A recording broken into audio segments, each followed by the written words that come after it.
If you'd like to sponsor Still Got Game, give us a call at 773-527-2961 or email us at podcast@tooledtoplay.com. Hey now, welcome back, ladies and gentlemen, to Still Got Game, episode 498. Still Got Game's official podcast of tooledtoplay.com. I am, as always, Derek D. Smooth Nolan. And I am Chris Selden, 007 Selden. And we are back. We had a week off for the holiday, but now we're all back and kicking ass. So yeah, it's just two of us this week. So I'm sure this show will go way faster than anticipated. But they're just prepped in their script for the episode 500. That's all. They're all writing their good jokes or good lines, their reviews that they need to go out on 500. Right around the corner. So yeah, 2 episodes away. Could be 2 weeks, could be 2 months. But well, why don't we just jump right in the show proper, Selden? And if any of you are in chat with us right now, and you have something you want us to talk about, just drop it in chat and we'll work it in the show. So we'll just start off with the mailbag for feedback and questions from our last episode. And remember, if you leave us a voicemail, it will cut you off after a minute. Flickpad65 comments. I really enjoyed your last few episodes. Glad I found your show. Thanks. Yeah, that's good because I really thought I'm coming into my own right now in 2023 as a podcasting master. I'm been really working hard on my delivery and you're doing good, Selden. You're doing good. I fucking fly by the seat of my pants. Yeah. No, but thank you for the compliment there, Flickpad. Yeah, definitely. We always appreciate compliments. Although if you say something bad, you definitely get in the show. So either way, you're covered. All right, next up, Marcus the Great asks, are you guys planning anything special for your episode 500, or is it a surprise? It's a surprise, but we are. But yes. All in the nude. Wait, no. That's when we get banned from Twitch. Yes. But no, we are planning something, at least something special. Whether it's what you want or not is a different question. But we will be doing something special to commemorate 500 eps. Next up, ProCinder asks, are any of you getting the PSVR 2 next month? I have a PS5 and considering it, I don't have VR yet, but was curious on your takes. I've got this thing pre-ordered. I do not own a PlayStation 5, unfortunately. So I do not have it pre-ordered. And I'm not about to drop $1,200 to get both the console and the PSVR and spread these things the out. Subscription fee and everything else that's going to be tacked on. So I'm not going to pass. But if, as ProCinder said, he's got a PlayStation 5, you don't have a VR platform that you're currently playing on, this is probably the best time for you to get in on it. Especially if you can get some kind of, combo deal with, you get that plus, a game or a free month of PlayStation Plus or whatever it is. This is probably the best time for you to get into the VR space and check it out. You have the PlayStation already. All you need to do is add on the extra, PSVR 2.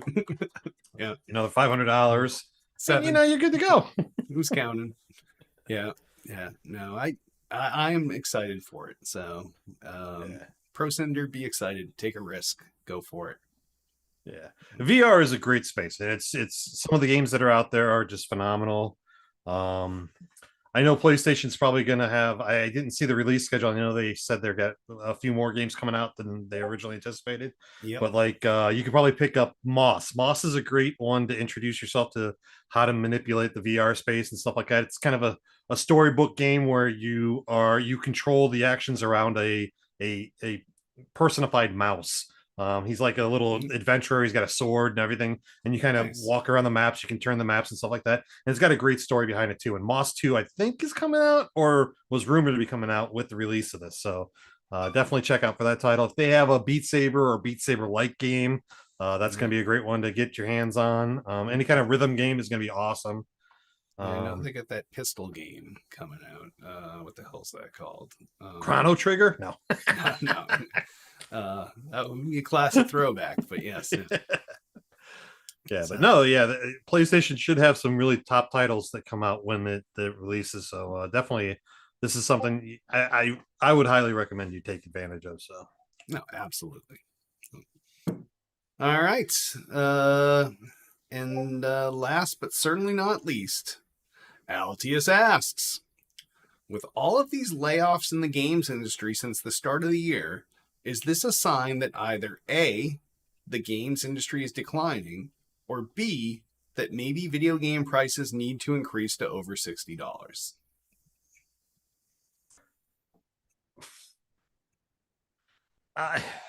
It's hard to tell because the major problem with these games is that it may appear to be in decline because they're not putting anything fucking out, and it's going to catch them in the ass if they fire too many people that they aren't going to be able to continue to put stuff out. I'm like, it's a razor edge. Yes. Yeah. I mean, it's definitely a crunch environment, and if you fire too many people, your crunch environment's not going to be able to push those type of games out, and then you're going to stress those workers that you do have, and then it's going to delay the games and everything like that. So, yeah, I do think that perhaps it is time that game prices increase over 60. You can't charge $60 for a game 20 something years ago and still charge the same thing now. Well, that's and the other side of that is the model is changing with your Xbox, Game Pass and stuff like that. That you can't, you're not charging the $60, or with the free to play, pay to play games like your Fortnites and your Call of Duty War Zones and stuff like that, that you're relying on subscription services. So it's like they got to figure out ways to monetize it, and loot boxes are obviously gone, so that you can't. I mean, they're there, but the concept of loot boxes is gone from the public's eye. The non-fungible, the NFT concept never panned out. So there's no income coming from that. So like, I don't think you can go back to a strict $60, $70, $80 model that we used to have for a video game just because of the environment that we're in right now. Like those garage type games are, your games that you see on like on the marketplaces and stuff like that are like a Tunic or something like that should be like a $20 game or something like that. And there's small developer companies putting these things out, but then you jump to $60, $70 and people are going to be like, I can play 17 or 18 games for that same price. It's a weird environment right now, but they got to be careful about laying off too many people and kicking people out of the industry, because it's going to be a problem. I would concur. Yeah. But I do still think the game prices need to go up. Selden, is your Discord blowing up? Yeah, something's. I thought it was our chat blowing up, but it doesn't look like it's coming in our chat. No, it keeps beeping, doesn't it? So if you right click on your microphone thing and then you pick your sound settings or volume mixer, you can just turn down the volume for Discord. That would probably be smart. Yeah, I could just mute Discord also. So.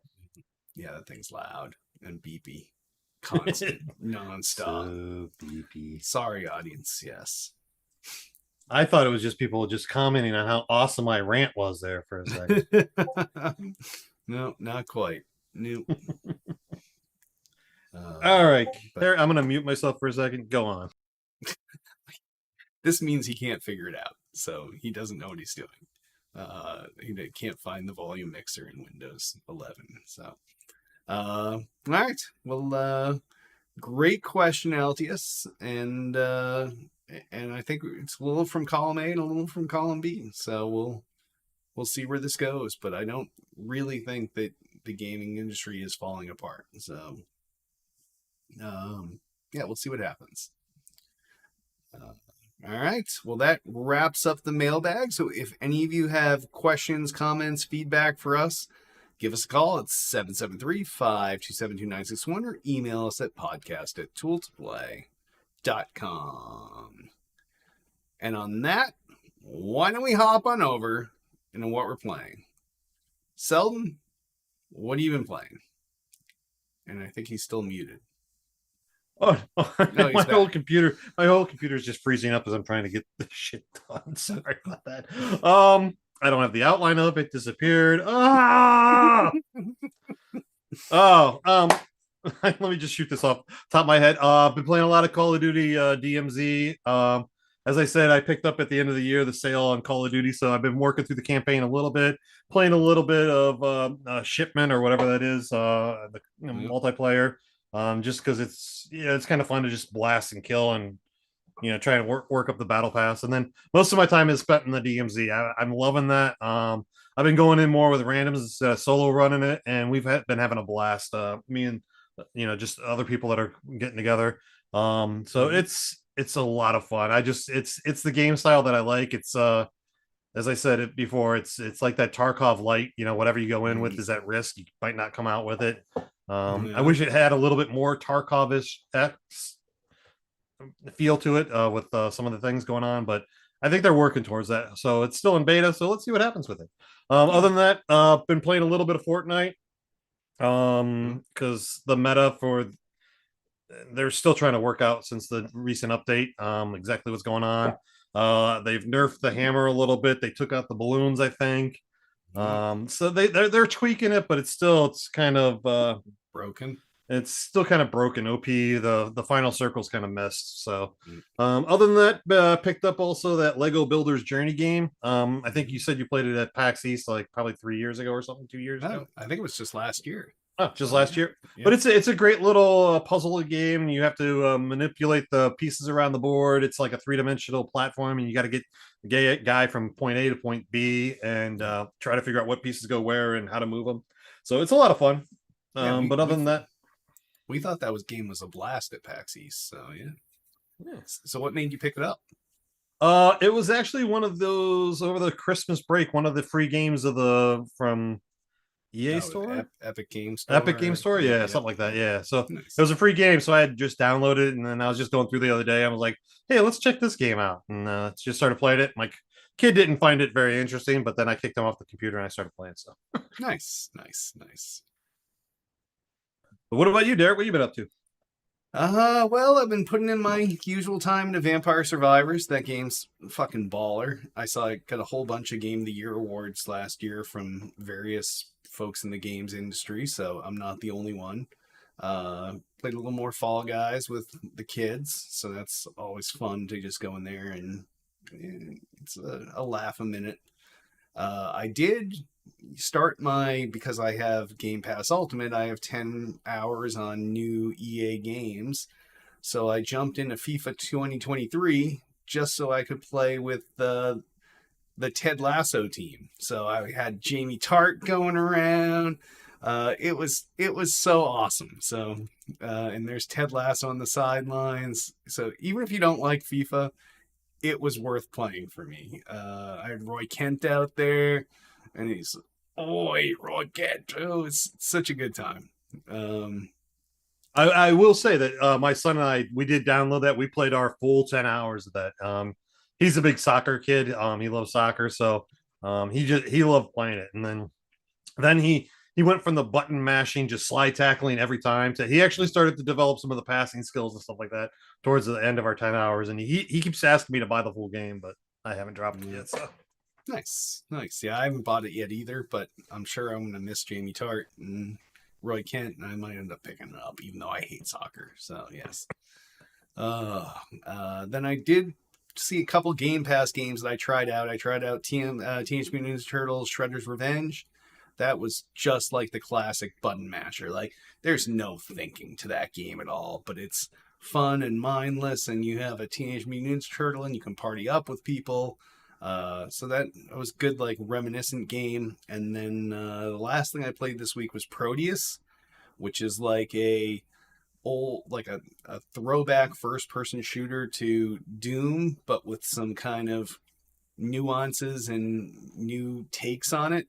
And I really enjoyed that. That was pretty fun. Tiff watched me play that, and it was frenetic and fast, and had those kind of Doom era graphics. So, and that's out on Game Pass, so you get it for free. So, free in quotes. Yes, free with our monthly subscription. Yes. So yeah, cool. All right. I like seeing you getting into those low budget title games. That makes me feel proud. No. I would never do the ones you do. I do the good ones. All right. Well, on that, why don't we move on over in the new releases? First new release out this week is Monster Hunter Rise, out for the Xbox, the PlayStation, the Switch, and the PC. Not my kind of game. It's another one though in the Monster Hunter series, and I know that some people love these games. Just not me. I'm a little confused because I know I've played a Monster Hunter game before, and I thought it was Rise like a year ago, but maybe it wasn't Rise. But they're all pretty much the same. It's like a Madden shovelware type game, and like I picked this up off of Game Pass, and I started playing through it, and I started going through the character generation, and it's like every meme you've ever thought about for character generation. It's like there's so much you could do in it, and manipulate, and like I think I got sucked into like a half hour to 45 minutes of character generation, and I still hadn't played the game at all. I was like, what the fuck am I doing? So you got sucked into dress up. Yep. I got sucked into the Barbie dress up game, and then I after that was done, I think I did like I walked around the town for like 5 minutes. I was like, I don't want to play this anymore. Like I'm exhausted from making a character. Nice. Well, if you go back to it, you can talk about it next week on the show. But yeah, it's gonna be a hard pass, I think. Well, at least you tried it. I tried. All right, so the other new release out this week is the remake of Dead Space, out for the Xbox, the PlayStation, the PC. Same basic story as the original Dead Space, but the game looks fucking fantastic. I really don't have a need to go back to Dead Space personally, but I know that there were a lot of people, at least on my folks I follow on Twitter or people that are my Facebook friends, that were really looking forward to this. So I don't see a need to go back and play the remake either. So all right. So you're just cutting it loose. Yeah, I'm gonna say pass. Yep. All right. So we have nothing to share with you on the new releases this week. So besides what they are, and that Selden loves the character creator on Monster Hunter Rise. It's exhausting. All right. Well, on that, why don't we move on over into gaming news? First story. Marvel's Avengers won't receive official support after September 30th. Now, this is not a surprise because they didn't get the likenesses or voices of the good characters. They just made these pieces of shit up and pretended that they were our lovable Marvel characters. So it doesn't surprise me that this game shit in the bed. It's getting its last patch in March. And then come September, they're just like, no, we're not even doing any support for it anymore. Just play what you got. And if you remember back when this title was announced, it had like a 4-year plan or maybe a 5-year plan of DLC and adding characters and everything else to it. And they've just completely abandoned that because the love isn't there for this game. It just isn't.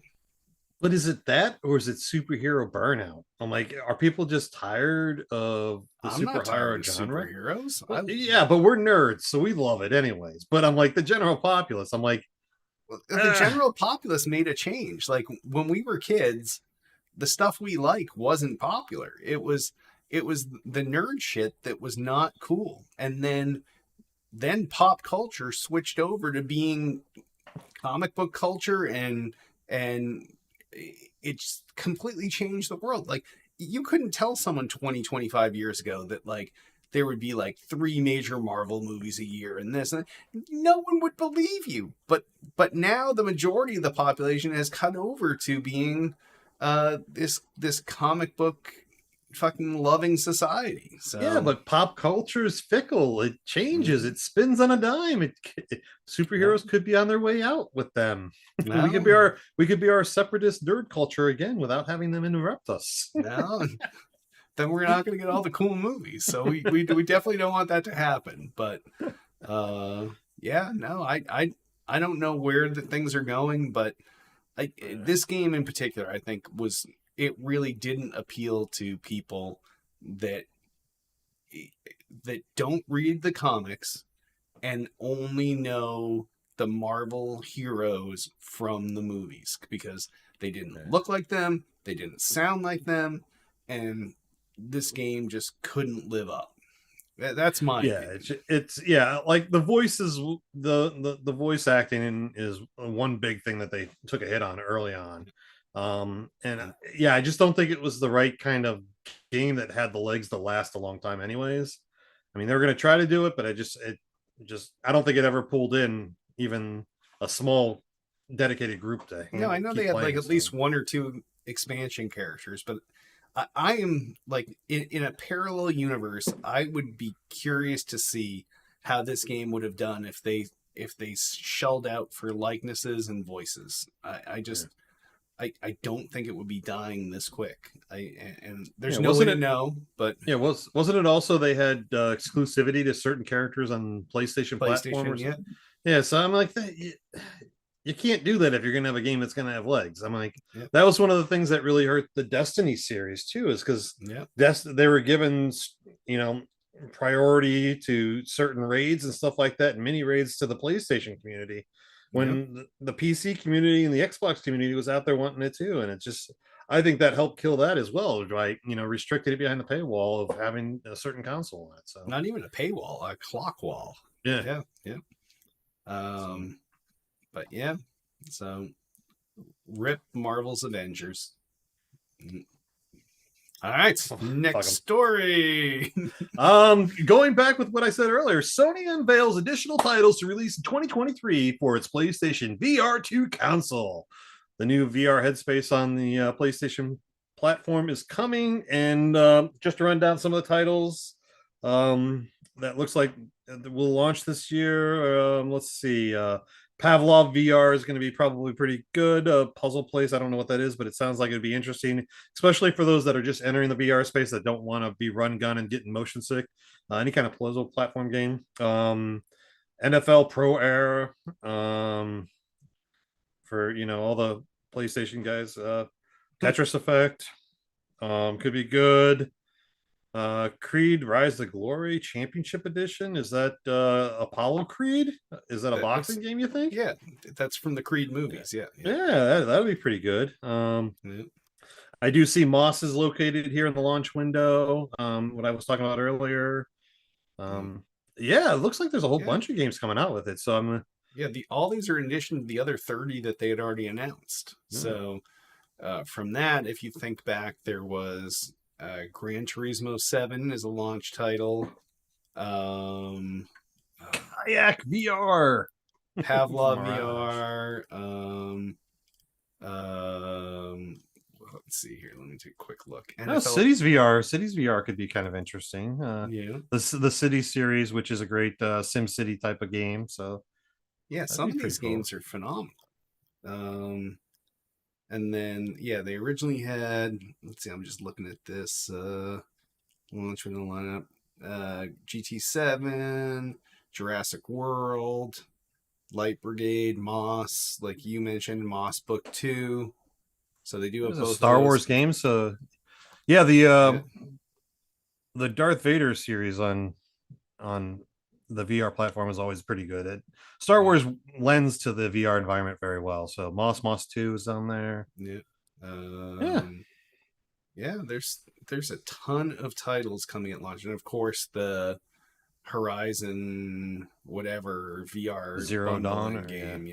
That's the bundle in. So you know what? Maybe if there's a deal out there for the PlayStation 5, the PlayStation VR 2, and a couple titles, I might actually drop a foul. Nice. Who knows? Nice. I'll have to sell my Tesla stock now that it's going back up.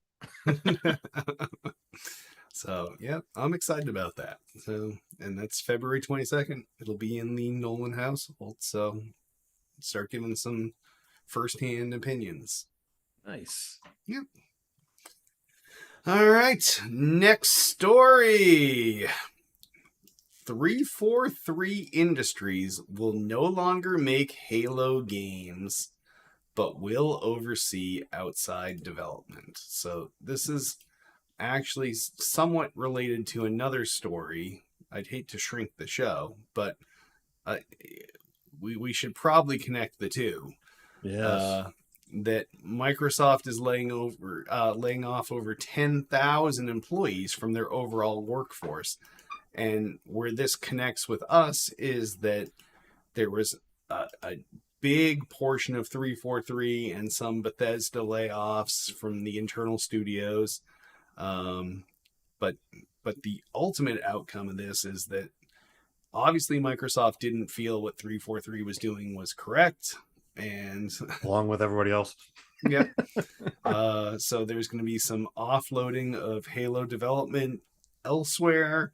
And 343 there is now just as the shepherds of that content, maybe to make sure it keeps with continuity, keeps with canon and everything else, but they are no longer going to be in charge of fucking Halo up. So yeah, and it's funny because like it could have been today or yesterday that one of the higher ups at 343 came out and said on a tweet like basically, listen, we're still going to be involved. We're still going to be we're going to be Halo. Yeah. I was like, nah, they kind of pulled the rug out from under you, bud. You're going to be a babysitter at this point, almost at least. Yeah, like I think it's a good move. Yeah, I think it's a good move. It's good to keep them somewhat involved, keep the lore, keep the meta in line, and everything like that. But yeah, obviously they needed to hand this off to somebody else, give somebody else a chance to bring the series. Halo's not dead. Halo's still being played. There's still a good community out there. A lot of custom guys are doing stuff that are phenomenal. Halo by far is not dead. This generation of Halo has been poorly managed, developed, and dished out to us. So it's just going to go back to its former glory, and nobody's happy when people are laid off. Like that's a lot of like my company laid off 5% of the workforce back in December. I think this 10,000 was 6% or something. I know Google just had a massive layoff on Monday or Friday. Yeah, it was Friday. So lots of people are laying folks off right now, and it's never good to have people not land on their feet. But at least in this case, it seems like they may have selected folks on the 343 side that were not helping the company's bottom line by creating great Halo games. They were doing something terrible. So, and hopefully these guys get new jobs and land on their feet. Obviously, and like the 10,000, that's a huge number of employees, but it's from overall workforce. I mean, so that could be people at Microsoft stores, office. That could be office people. That could be like I know that they're still looking to purchase some AI software, so maybe they had an internal AI software developing company that was developing stuff. They're going to probably can them because they're bringing the other people in. So it sucks, and I'm sorry for those that lost their jobs, and hopefully you guys land on your feet and able to pick up another career or job within the marketplace and stuff like that. So we'll see. But I don't think it's promising for 343. That's all I can think is that they're promising for Halo, not necessarily promising for our new librarians of lore 343. Yes. But yeah, the news came out like a week or so ago that the head of the head of story for 343 or whatever, he was leaving, and so the writing was on the wall that people were bailing out of there. So this just made it not their choice. Yeah. All right.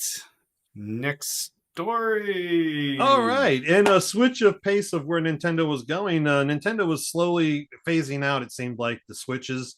But apparently they've had a second thought and they've said, hey, you know what? With the launch of Legend of Zelda and Tears of the Kingdom, maybe we should increase the production of Switches so that we can meet the demand that may be there. Not that everybody doesn't already have a Switch in their house, but I'm sure there's a few out there that will be looking for it. So I think it's a good move to up the production of the actual hardware alongside with the release of this game, because hopefully this game kicks ass, because I'm looking forward to it. And I'm hoping to get my hands on it and get some good time in it. What's it come out in May? I think so. Yeah, I never got hooked into the Switch Legend of Zelda games. Like, I didn't play Breath of the Wild.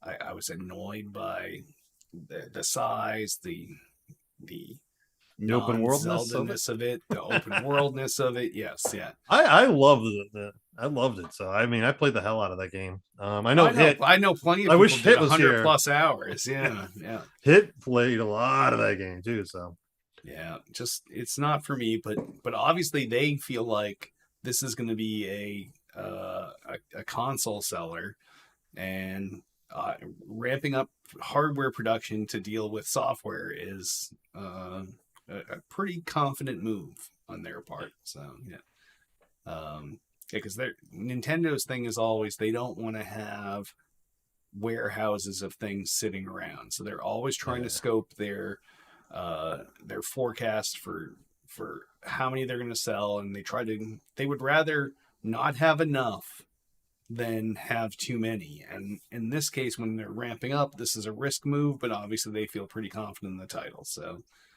it's guys like you that are going to ensure that they're selling more of these things. And honestly, I still have a first generation Switch. So like, I know that there's been improvement to the hardware. They got the bigger screens. They got the integrated the LED. And so it might be about that time that I would be needing to upgrade anyway. So maybe I do upgrade for a better Switch unit. So maybe that's what they're banking on too, is that all the first generation owners that were still hanging on to theirs say, hey, you know what? Maybe I should get a new one with a bigger screen.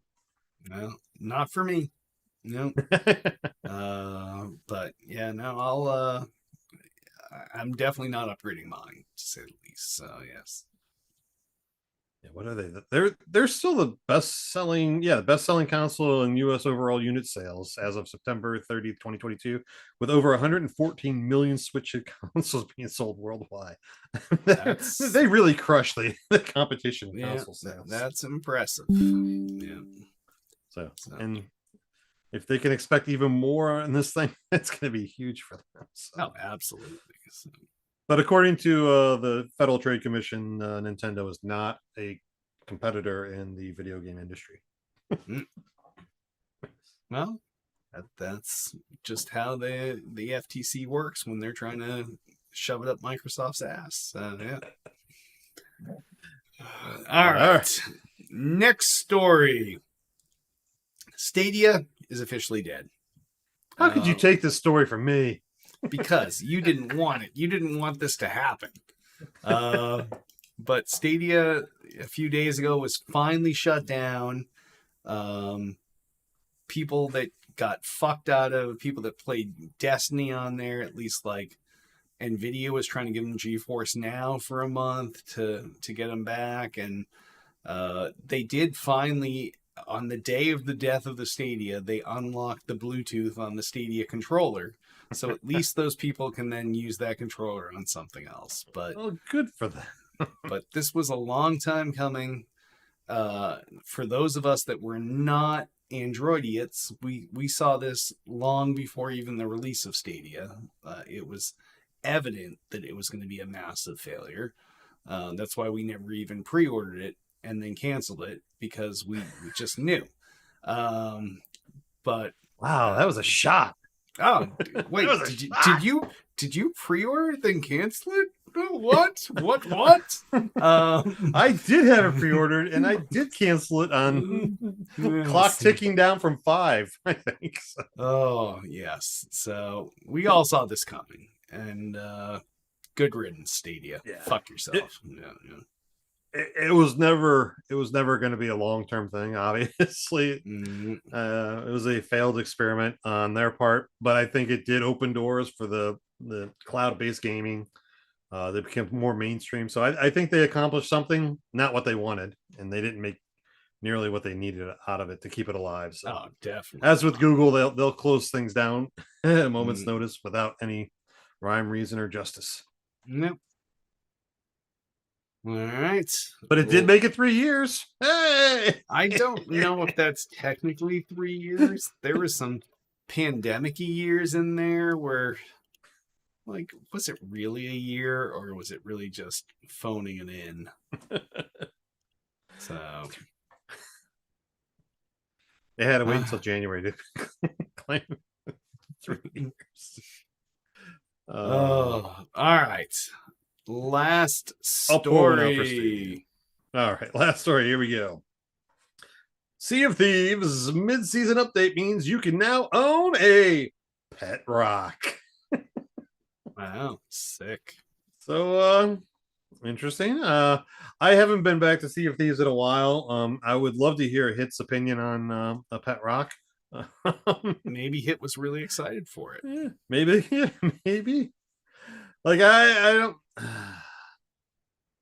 It's funny. It would definitely be funny to see a guy walking around with a pet rock on the bow of the shoulder. ship, on his shoulder.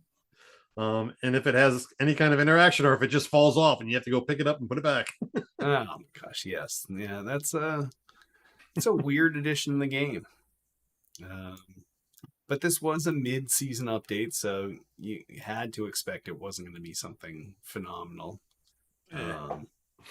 But yeah, I'm curious to talk to Hit too to see if he was actually looking forward to this or not. But... Well, that wraps up the gaming news, Selden. Oh my God, so little stories. I know, it was hard to find them this week. It was a disappointing news week. But then again, so this is what happens every year at the beginning of the year where there's not a lot of news. Everything's basically status quo. All the new releases that came out before the holiday season so that they could make money. And this is just the lull before con season. Yeah, I was gonna say, what's the next con to come up? I mean, GDC, it's PAX East. PAX East is near the end of March. What's the fan game expo down in Florida? It used to be the Halo guys that put it together, and then it just kind of grew from there. I think that might be coming up sometime soon. I think that might be coming up next month.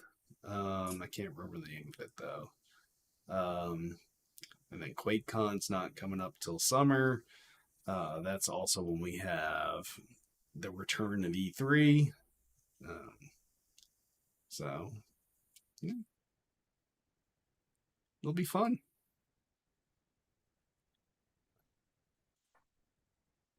All right.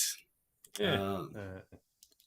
Well, if any of you guys have stories you want us to talk about, give us a call at 773-527-2961.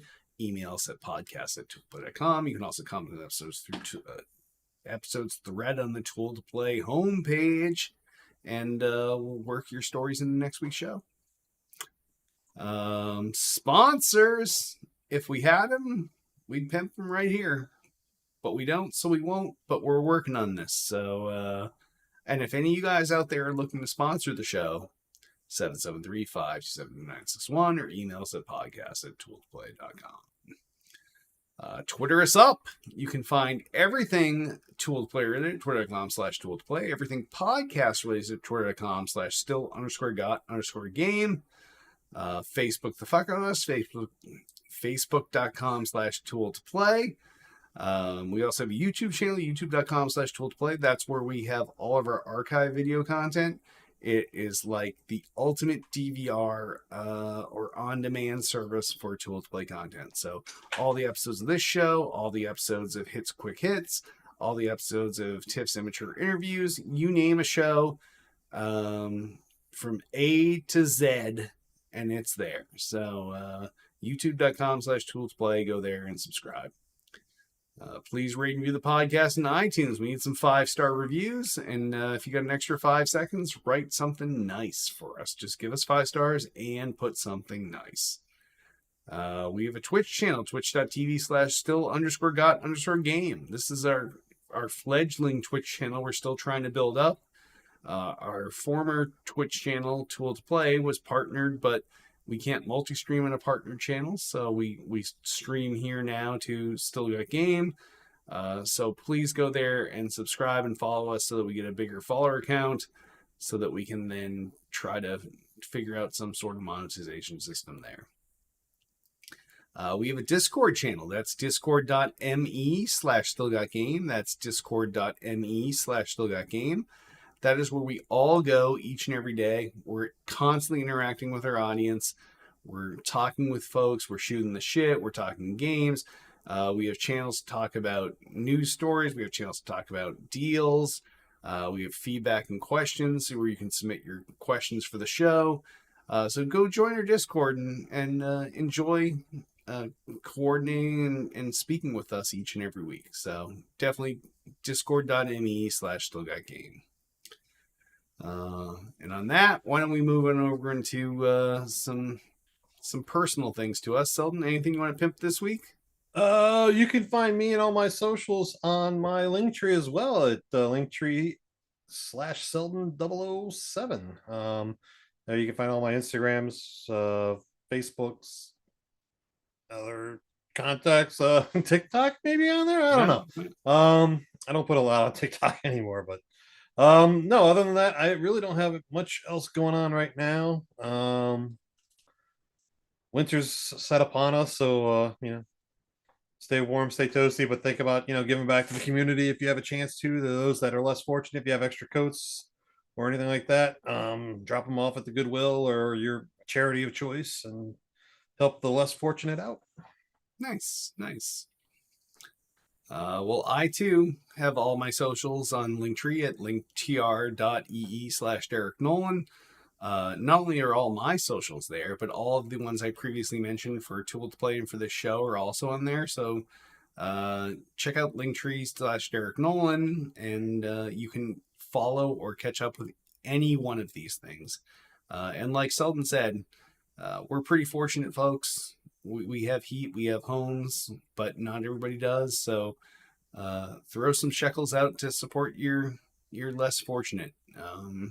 Give something back. So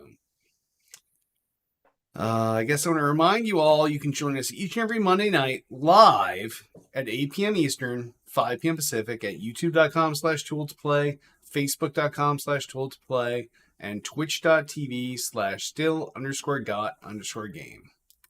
And on that, why don't we wrap this just me and Selden episode up?